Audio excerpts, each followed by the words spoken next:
नमस्कार दोस्तों, मैं doctor Piyush Ranjan, sir Gangaram hospital नई दिल्ली में गैस्ट्रोएंटरोलॉजिस्ट हूँ। इस वीडियो में आपसे मैं आज एक कॉमन कंडीशन के बारे में बात करूंगा जो कि कई बार मेडिकल इमरजेंसी की तरह आती है। इसको कहते हैं इंटेस्टिनल ऑब्स्ट्रक्शन, यानी कि आंतों की रुकावट। देखिए, हमारी आंतें जो हैं एक ट्यूबुलर स्ट्रक्चर है जो फूड पाइप से शुरू होकर के स्टमक के बाद स्मॉल इंटेस्टाइन के बाद लार्ज इंटेस्टाइन। स्मॉल इंटेस्टाइन का कैलिबर छोटा होता है। स्मॉल इंटेस्टाइन का डायमीटर 3-3.5 सेंटीमीटर का होता है, लेकिन स्मॉल इंटेस्टाइन की लेंथ 20 फीट लगभग 6 मीटर होती है।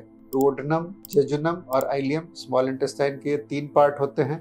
फिर आता है लार्ज इंटेस्टाइन। लार्ज इंटेस्टाइन की लंबाई लगभग 1 मीटर 100 सेंटीमीटर होती है और इसका कैलिबर बड़ा होता है, यानी कि इसका डायमीटर ज़्यादा बड़ा होता है स्मॉल इंटेस्टाइन के मुकाबले।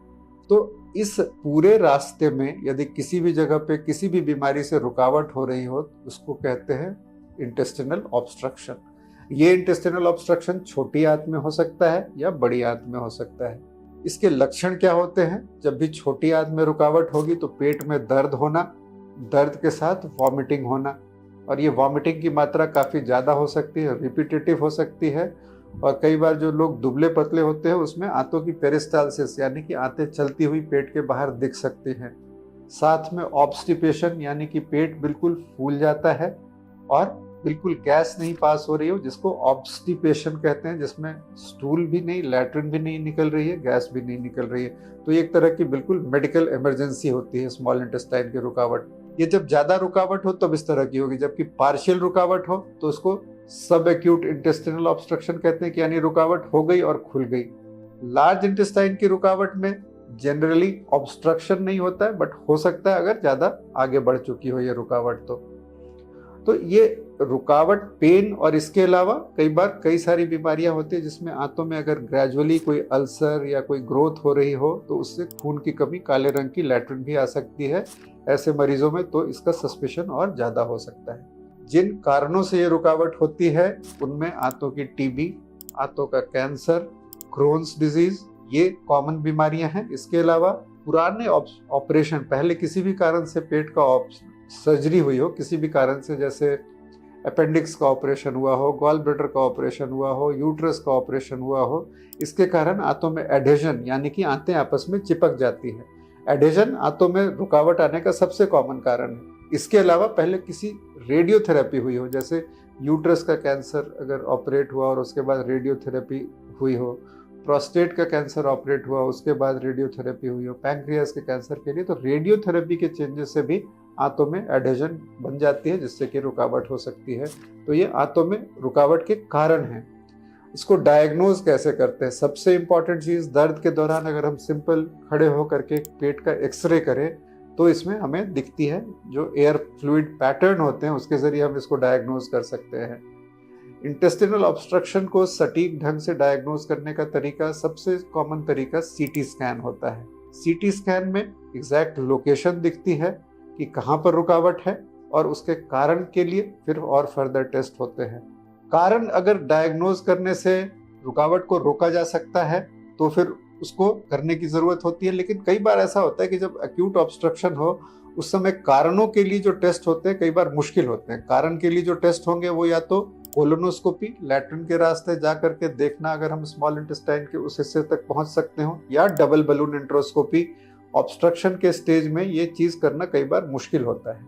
ये समझा मैं इसलिए रहा हूं क्योंकि इसके आगे जो चीज है उसको तब आप समझ पाएंगे जब आप पहले ये फैक्ट को समझें।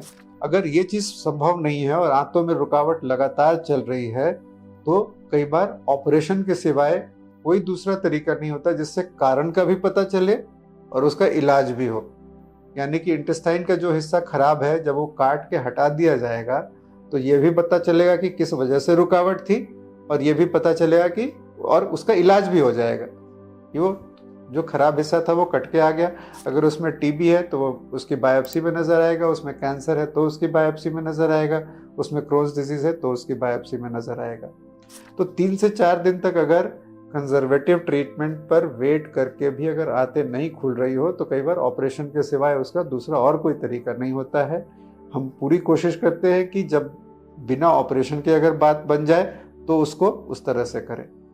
एडहेजन के कारण जब भी ऑब्स्ट्रक्शन हो रहा हो, यानी कि प्रीवियस सर्जरी के कॉम्प्लिकेशन से, तो उसमें पूरी कोशिश होती है कि ऑपरेशन ना किया जाए, क्योंकि एडहेजियोलाइसिस जब आंतों को आपस में एक दूसरे से सेपरेट करते हैं उसके कॉम्प्लिकेशंस काफ़ी ज़्यादा होते हैं, और ये उसी हालत में करते हैं जबकि कंजर्वेटिव ट्रीटमेंट से, यानी कि वेट करने से ये आंतें आपकी खुल नहीं रही हों। क्योंकि अगर इसको एक लिमिट के बियॉन्ड छोड़ा जाए तो आंतों की ब्लड सप्लाई कम होने से आंतों में गैंग्रीन होने का खतरा, आंतों के रप्चर होने का खतरा, तो फिर जो सिंपल ऑपरेशन है वो और ज़्यादा कॉम्प्लिकेट हो जाता है। कहने का मतलब ये है कि इसका जो आंतों में जब ऑब्स्ट्रक्शन डायग्नोज होती है तो उसकी जगह क्या है उसको डायग्नोज करना सीटी स्कैन के जरिए, कारण क्या है, अगर एंडोस्कोपी डबल बलून या कोलोनोस्कोपी के जरिए हो सकती है तो इनिशियल ट्रीटमेंट कंजर्वेटिव, यानी कि खाना पूरी तरह से बंद करके एक नाक से ट्यूब डाल करके एंटीबायोटिक्स और इनके साथ वेट करना।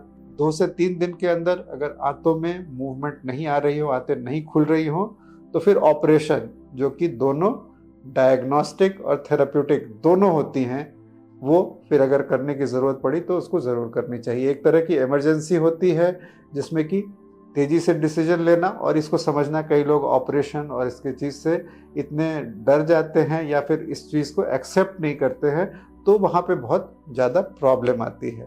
तो जब भी इस तरह की कोई सिम्टम हो और आपको ये बताया जाए तो आप अपने डॉक्टर की बात को ध्यान से समझें ताकि आप सही निर्णय ले सकें। इस वीडियो में दी गई जानकारी अगर आपको अच्छी लगे तो अपने फैमिली मेम्बर्स और फ्रेंड्स से जरूर शेयर करें। धन्यवाद।